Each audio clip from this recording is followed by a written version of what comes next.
Isaías capítulo 9 que empezamos a estudiar la semana pasada, pero ahora vamos a estar enfocados nada más en los versículos 6 y 7. Isaías 9, versículos 6 y 7. Se cree por el pasaje que le antecede todo lo que aparece aquí, que en ese tiempo el rey de Judá, el rey que estaba al mando de todo el pueblo de Israel, y donde estaba profetizando el profeta Isaías, era Acaz. Acaz había tenido la oportunidad de pedir señal del Señor. Eso lo vimos en el capítulo 7, o lo vemos en el capítulo 7, donde ante la amenaza de Siria y del reino del norte, y ante la amenaza de perder control, Acaz le pide ayuda a Siria con A. Vemos que Siria e Israel estaban contra Judá, entonces Acaz le pide ayuda a Siria, y inclusive le muestra sus tesoros, se compromete a pagarle tributo, y es ahí donde Isaías es mandado y les dice: ¿sabes qué? No temas, esas amenazas son como tizones de fuego que ya nada más tienen algo de fuego, pero ya están en extinción, ya se están enfriando. No temas, pide señal a Dios, pídele señal y Dios está dispuesto a brindarte seguridad. Entonces acá se ve muy espiritual, porque él dice: no, yo no voy a pedir señal, no voy a tentar al Señor mi Dios. Entonces Isaías le dice: ¿qué? ¿Te parece poco ser molesto a los hombres, sino que también eres molesto a Dios? Pues Dios te va a dar señal a ti. Tú no pides señal, pero Dios te va a dar señal. Y es donde dice: he aquí la Virgen concebirá y dará a luz un hijo y llamará su nombre. Y ahí empieza hablando de admirable consejero, Dios fuerte, Padre eterno, príncipe de paz. Ahora, que es el pasaje donde vemos después en Isaías 9. Muchos judíos, al leer estas profecías, no sabían cómo explicar esto. Muchos judíos decían: bueno, Isaías se está refiriendo a su propia mujer, pero la mujer de Isaías no era doncella, ni la mujer de Isaías era virgen. Entonces, tiene que haber algo más, está apuntando a algo más. Algunos otros judíos decían: bueno, esto se refiere al siguiente rey, el siguiente rey, que es Ezequías. Él va a hacer el bien, él es apenas un niño y seguramente se refiere a esto, pero esto va más allá, y nosotros sabemos hacia dónde apunta esta profecía. Esta profecía apunta al Señor Jesucristo, pero dice palabras enigmáticas, palabras misteriosas, palabras significativas que apunta a la Navidad y que tenemos que estar pensando en esto, ¿no? Así que Dios, a través del profeta Isaías, más de 700 años antes de que Jesús naciera en Israel, antes de eso ya Dios había dicho: va a nacer un niño, y este niño va a ser gobernante, va a tener un principado, y su principado no va a tener fin, y va a haber paz con él y todo ello.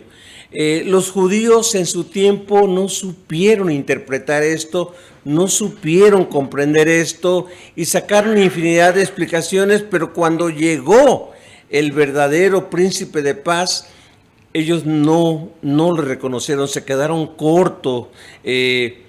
Y ante nuestra impotencia, hemos hablado de esto, ante la impotencia del hombre de acercarnos a Dios, es Dios quien se acerca al hombre. ¿Y cómo?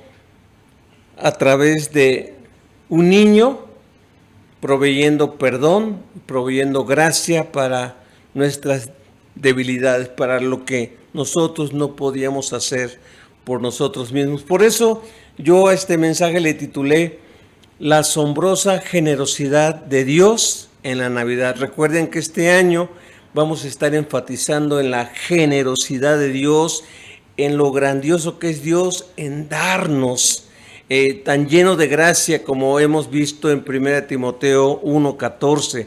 Entonces, ¿por qué le llamo asombrosa? Porque esta profecía es asombrosa. Y les voy a decir por qué. El primer pensamiento que les quiero dejar es el siguiente.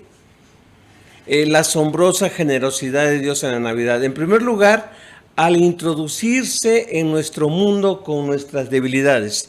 Y el pensamiento en el cual yo saqué este pensamiento, el versículo, es en el versículo 6. Dice en la Nueva Traducción Viviente, pues nos ha nacido un niño. Nos ha nacido un niño. Y vean, yo separé este primer pensamiento, nos ha nacido un niño, de hijo nos es dado. ¿Por qué? Porque al hablar de niño estamos hablando de la humanidad de Dios al introducirse entre nosotros. Dios decidió de una manera asombrosa, de una manera incomprensible, nacer, introducirse como un niño. Ya lo hemos dicho varias veces, Dios tuvo opciones, Dios tuvo alternativas para entrar a este mundo. Dios pudo aparecerse ya como adulto, así como creó a Adán, un hombre adulto. Dios pudo introducirse a la humanidad como un adulto. Para él no es imposible eso. Si hizo a Adán y a Eva adultos, ya listos para el matrimonio, pudo haberse introducido también así, pero no. Él decidió nacer y nacer como un bebé. Y lo he dicho varias veces, no hay nadie más indefenso y más dependiente que un bebé. Imagínense, para vestirse, para comer, para asearse, para cada cosa el bebé. Y de todos los seres vivientes, los bebés humanos son los más indefensos. Hay animalitos distintos que al poco tiempo de nacer ya están caminando, ya se están moviendo. Al poco tiempo de nacer ya sus papás ya les enseñaron cómo comer y ya por ellos mismos están comiendo. Pero en los seres humanos, los bebés son los más frágiles, los más indefensos, pues Dios dijo, eres débil, no te puedes acercar a mí, pues yo me voy a acercar a ti por medio de la debilidad, siendo un niño, siendo un bebé. Así que el que es la palabra, y que Juan 1 nos lo dice, en el principio era la palabra, el que es la palabra al principio se comunicaba con llanto. Para decirle a su mamá que tenía hambre, lloraba. Y yo me puedo imaginar al padre diciendo, hijo, todo lo que sacrificaste, todo lo que dejaste por amor a esta gente, por amor a ellos, por su debilidad. Tienes que pasar todo un proceso de días, de semanas, de años para empezar a valerte por ti mismo. El ver sus ojitos, ver a sus papás, ver a su papá adoptivo y hacerle señas como diciendo, necesito que me abrigues, necesito que me limpies, necesito que me asees, necesito que me vistas. Cómo tuvieron que enseñarle a comer, a manejar sus manitas. ¿Qué Dios tan generoso es este que dijo, todo lo que tú pasas, yo lo voy a pasar por amor a ti? El hecho de aprender a hablar, de que le empezaran a repetir las cosas. Yo no me puedo imaginar a María y a José diciéndole, ¿y qué le enseño a este niño? Y si es Dios mismo entre nosotros, pues Él experimentó toda esta fragilidad. Yo comentaba el otro día que qué tremendo que aquel que hizo los océanos, aquel que hizo los ríos y los manantiales, aquel creador de todas las cosas, de repente tuviera que pedir agua. Dame de beber porque yo tengo sed. Aquel que nunca había experimentado esta necesidad, tenía necesidad de agua, tenía necesidad de comer, tenía necesidad de compañía, tenía necesidad de todas las cosas que tú y yo enfrentamos y atravesamos. Esto es lo asombroso de Dios, de que no le podemos decir en un momento dado, tú no has pasado lo que yo he pasado. Claro que lo ha pasado. Y no en la gloria. Dice Filipenses que Él abandonó su gloria. Y veíamos hace rato en el estudio que no nació en una gran ciudad, sino en un pequeño pueblo, Belén. Que aunque de allí venía David, no era la capital, no era el gran reino, no era la gran ciudad avanzada, era un pequeño poblado. Mucha gente se jacta de viajar mucho, de salir del país y conocer otros países. Él nunca dejó su país salvo cuando era niño. Y no fue de turista, fue huyendo, porque lo perseguían para matarlo. Y sus papás los tuvieron que llevar a Egipto. Fue su única salida al extranjero. Toda su vida, siendo él el creador de las grandes ciudades, de los grandes países, de las grandes tierras hermosas que hay en todo el mundo, él vino a criarse en una zona desértica, en Israel. Que bueno, Dios la ha bendecido y lo han hecho florecer. Pero está en el desierto. Y de ese pequeño territorio que el país de México tiene estados, el estado de Chihuahua es más grande. Es más grande en territorio que el territorio de Israel. Pues él nunca salió de sus fronteras. Él se limitó en ese aspecto. Y si él visitaba pueblos, no era para turistear o para conocer nuevos lugares, sino para dar a anunciar las buenas nuevas de salvación. Así que, ¿te has sentido frágil? ¿Te has sentido débil? Él se identifica contigo. Dice que tenemos un gran sumo sacerdote que se compadece de nuestras debilidades. La palabra compadecer es que padece junto con nosotros. No está ajeno, no está frío, no está distante. No es como esa creencia deísta que los primeros padres de los Estados Unidos trajeron la fe y después abandonaron al país diciendo, bueno, Dios nos creó, Dios nos hizo, pero ya después Dios abandonó su creación. A eso le llamamos deísmo. Creemos en un Dios, pero en un Dios que nos abandona, en un Dios que se maneja distante, en un Dios frío, en un Dios seco, en un Dios lejano, en un Dios que lo sentimos muy lejos cuando más estamos sufriendo. Pues este pasaje nos dice, no, tienes que reconfigurar tu chip, tienes que comprender realmente quién soy yo. yo me introduzco en la historia y me introduzco identificándome con todas tus debilidades, con todas tus luchas, con todas las cosas que atraviesas. Eso nos reconforta y nos asombra.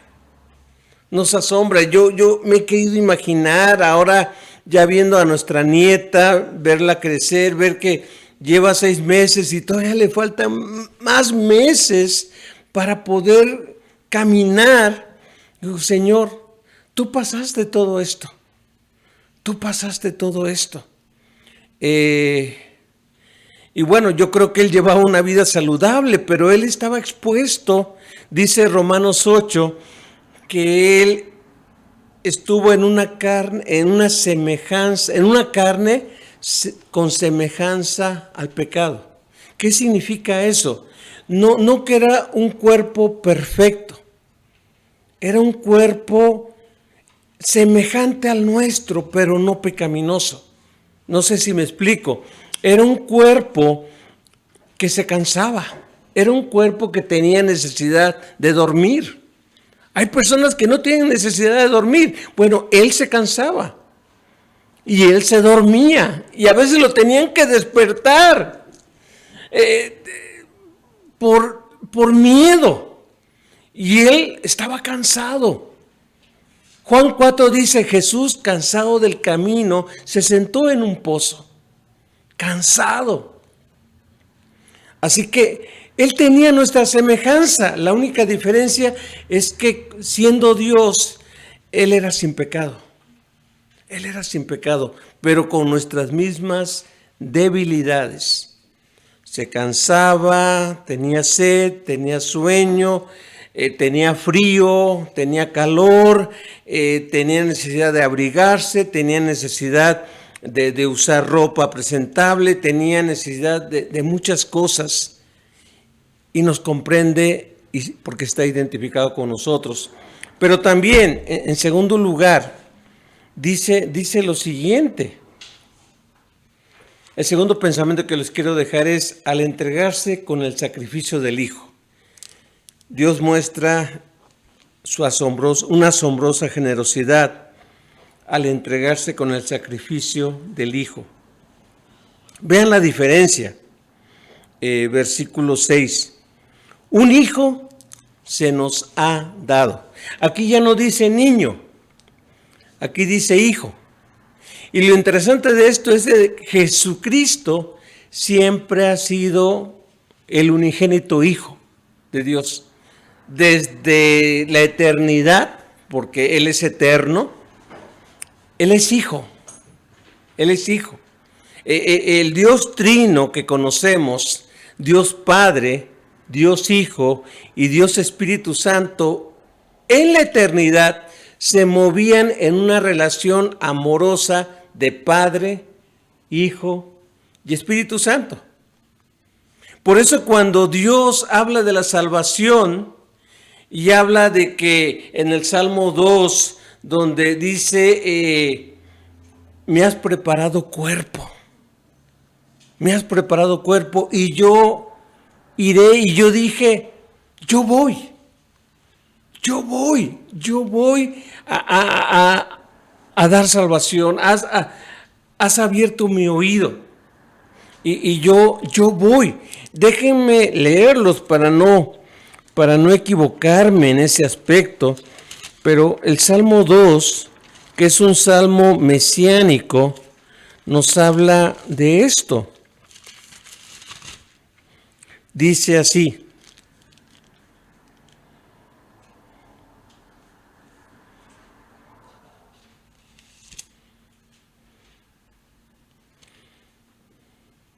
el rey proclamó el decreto, el Señor me dijo, tú eres mi hijo, hoy he llegado a ser tu padre, tan solo pídelo y te daré como herencia a las naciones, toda la tierra como posesión tuya, los quebrarás con vara de hierro y las harás pedazo como si fueran ollas de barro.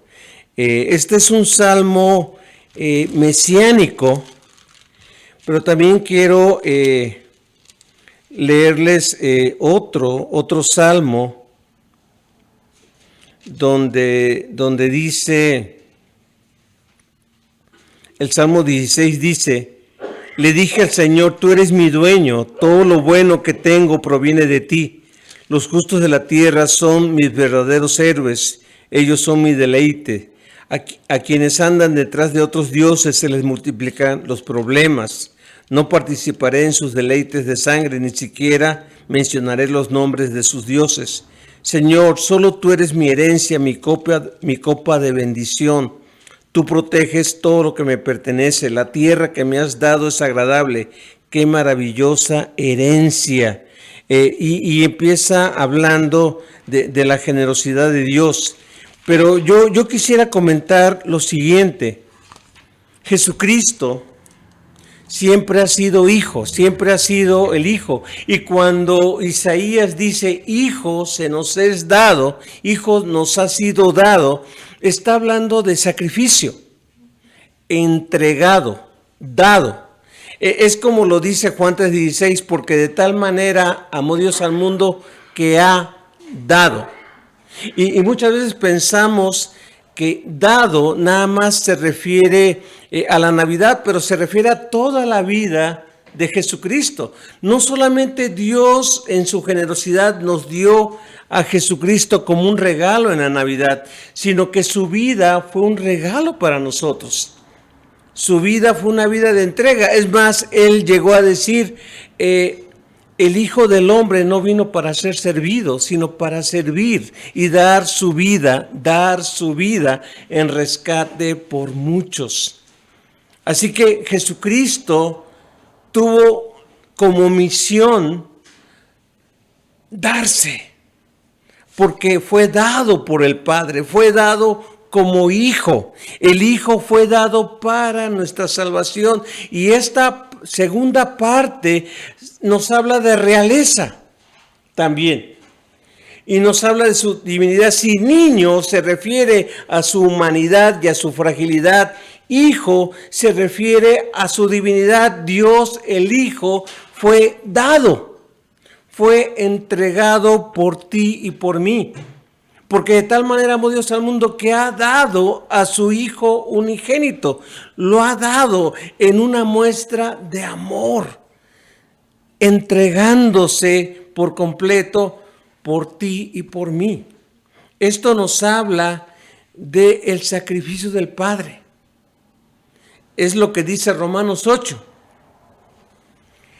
Si Él no escatimó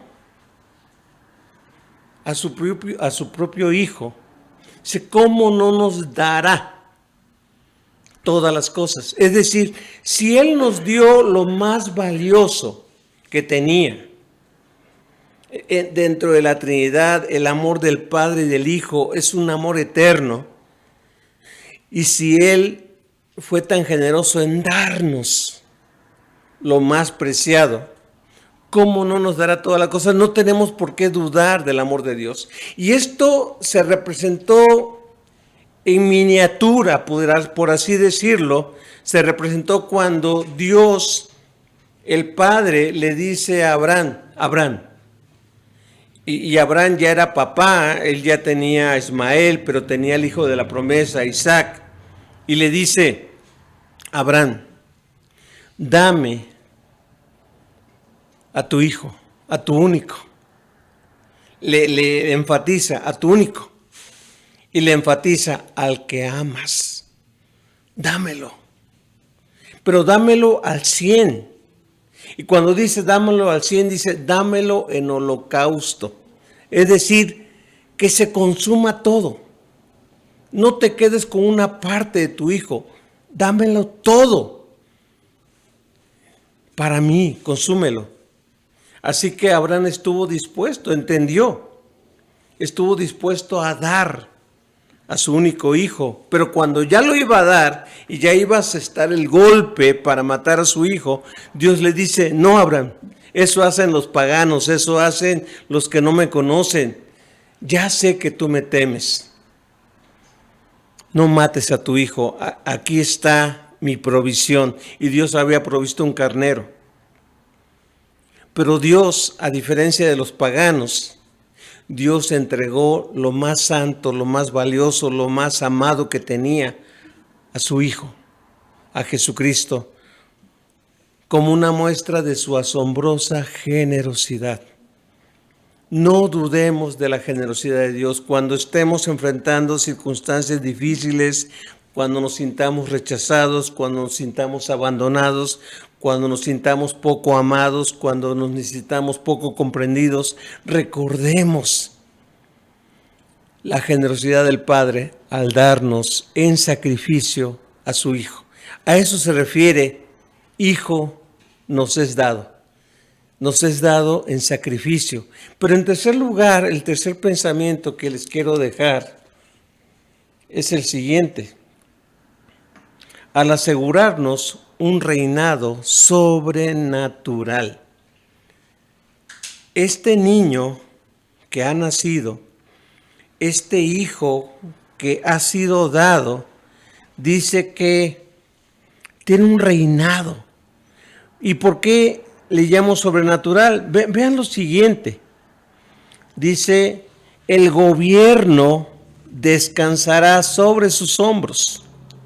El control de todas las cosas estará sobre sus hombros. Y hay comentaristas que a mí me asombraron, que cuando él decía, el gobierno, el poder de todo el universo descansa sobre sus hombros, porque en sus hombros Él cargó con el peso de nuestro pecado, Él cargó con la cruz. Él cargó con la cruz. Y aquello que era nuestro yugo, aquello que era un simbolismo también de yugo, de servidumbre, Él la rompió. Él quebró estos yugos, como empieza este capítulo, diciendo, si ustedes se acuerdan la semana pasada, decía lo siguiente, versículo 4, pues tú quebrantarás el yugo de su esclavitud y levantarás la pesada carga de sus hombros, romperás la vara del opresor. Jesucristo en la cruz rompió con todo yugo, rompió con la servidumbre, y porque Él cargó la cruz y cargó nuestra condena, nuestra pena, Él ahora sobre sus hombros reposa el gobierno. Él tiene el gobierno, Él tiene el control de todas las cosas. Ahora, ¿por qué digo que es sobrenatural?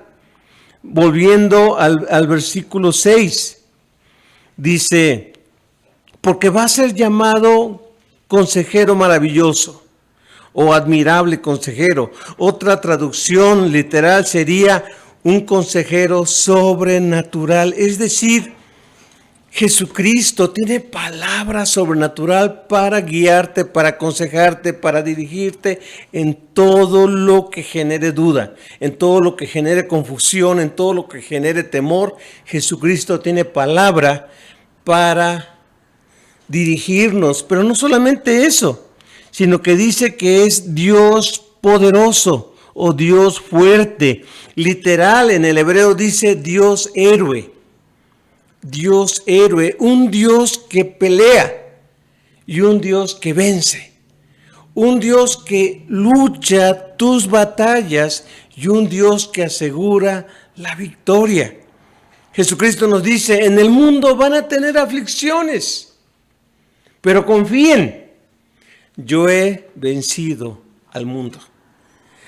No la tenemos fácil. Vamos a enfrentar un sinnúmero de circunstancias que nos atemorizan, que nos confunden, que a veces nos llenan de tristeza. Estamos orando por los enfermos, estamos orando por chequeos médicos, por exámenes, por cosas que nos agarran de sorpresa y que decimos, ¿por qué tengo que pasar por esto? El Señor Jesucristo nos dice, no temas. Vas a tener aflicciones, pero no temas. Yo he vencido al mundo. Yo lo atravesé también. Yo he atravesado el camino que tú atraviesas. ¿Y sabes qué? Yo entregué mi vida. Yo di mi vida, pero la volví a tomar para asegurarte vida eterna a ti. Así que tenemos un Dios héroe, un Dios que pelea y un Dios que gana, un Dios que nos asegura victoria. Pero también dice un Padre eterno. Y a mí siempre me ha gustado traducirlo así: uno que es eternamente Padre.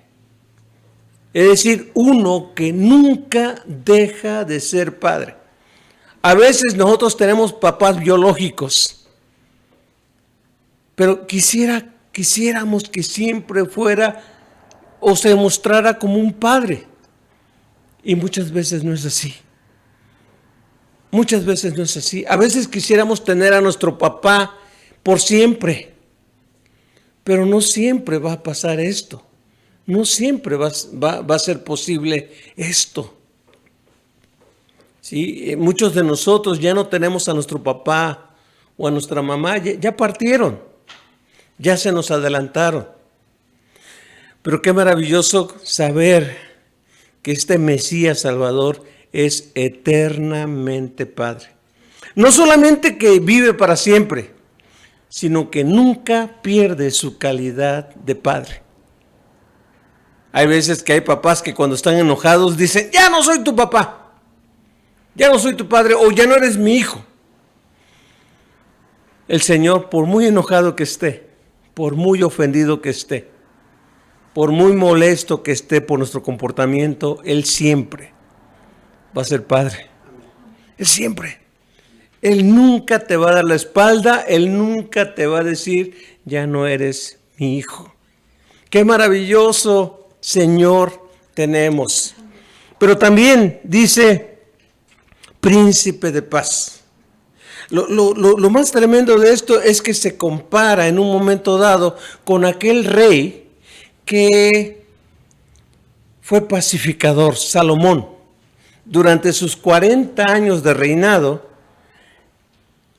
él aseguró la paz, pero era una paz política. Y lo que ahorita hacen muchos gobernadores, muchos reyes y presidentes del mundo, políticamente, a través de tratados comerciales, a través de acuerdos, a través de políticas, aseguran la paz con otro pueblo, con sus vecinos o con los que estén más lejanos.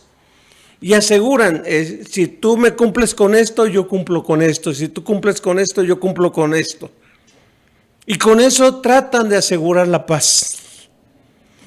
Pero este príncipe de paz va a cambiar los corazones. Este príncipe de paz dice que va a quebrar, va a romper las herramientas de guerra, va a romper las armas de guerra y las convertirá en instrumentos de arado. Las convertirá en instrumentos del campo para que la tierra produzca. Es lo maravilloso de esto. Y por eso esto nos lleva a lo sobrenatural. Vean, dice: su gobierno y la paz nunca tendrán fin. Si tú lees la historia de la humanidad, no sé, el otro día estaba yo viendo esto, pero es raro que en un año de la historia de la humanidad, todos los pueblos del mundo tengan paz. Si no hay paz en el oriente, hay paz. Si no hay guerra en el oriente, hay guerra en el occidente, hay guerra en África, hay guerra en los distintos continentes. En la historia de la humanidad no ha habido un año donde todos los pueblos de todo el mundo disfruten de paz. No ha habido. Y él dice: su gobierno y la paz nunca tendrán fin. Esto es sobrenatural. Reinará, y luego dice, con imparcialidad. No tendrá un pueblo consentido, no tendrá una nación nada más cercana. Todos los pueblos recibirán su bendición y justicia desde el trono de su antepasado David por toda la eternidad. El ferviente compromiso del Señor de los ejércitos celestiales hará que esto suceda. Por eso, nosotros, más que en un gobierno humano, más que en un mandatario humano, más que en un hombre humano que prometa grandes cosas. No confiamos, porque todo es político. Nosotros confiamos en el Príncipe de Paz. Confiamos en nuestro Mesías, en el Señor Jesucristo, que Él va a establecer paz y un gobierno eterno. Un gobierno y una paz que no tendrán fin. Esto me reconforta, esto me anima a que la historia no está vuelta loca, la historia apunta, sin equivocarse, al cumplimiento de las promesas de Dios, al cumplimiento de la meta de Dios. ¿Cuál es la meta de Dios? El establecimiento del reino de Cristo. Por eso el Señor dijo, el reino de los cielos se ha acercado, y se ha acercado a través de Jesucristo. Quiero concluir con lo siguiente. Tanto nos amó Dios que dio a su Hijo. Dios no escatimó ni a su propio Hijo. Y esto nos asegura que en Él, en Jesucristo, tenemos todas las cosas. Debemos de llenarnos, no nada más en este mes, pero sí llenarnos y recargar ahora que estamos terminando el año, en este último mes del año, recargar nuestro espíritu, recargar nuestras vidas, recargar nuestro ser de gratitud. No sé si Thanksgiving fue como un preparativo para decirnos, llénate de gratitud, sé una persona agradecida, sé una persona que se llena de gratitud sabiendo que lo que hizo Dios a favor tuyo y mío es suficiente para asombrarnos. Él nos pide que lo amemos a Él, porque Él nos amó primero a nosotros. Amén, hermanos. Pues vamos a orar, vamos a darle gracias al Señor por su fidelidad, por su amor, por todo lo maravilloso y grande que Él es.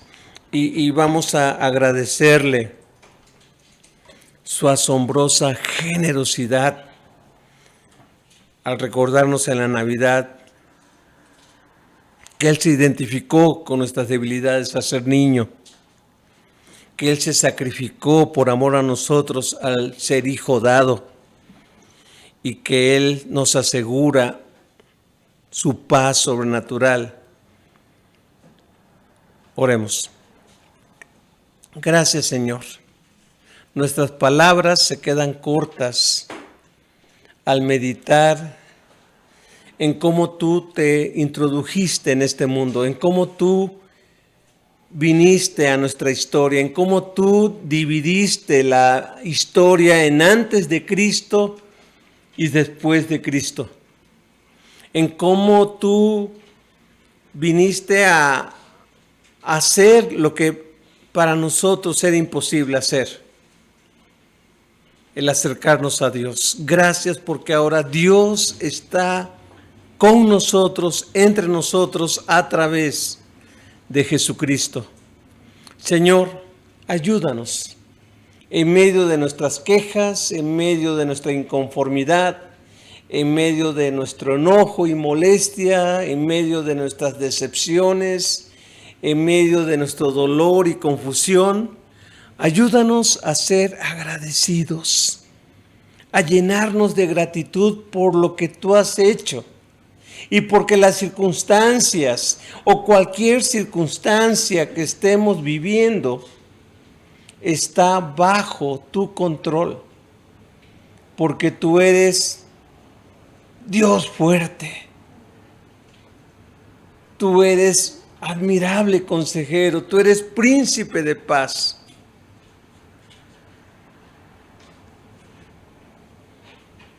Gracias, Señor. Gracias porque eres nuestro eterno Padre y nunca nos abandonarás. Estamos en tus preciosas manos. En el nombre de Jesucristo, gracias por esta tarde, por este día, Señor. Amén y amén.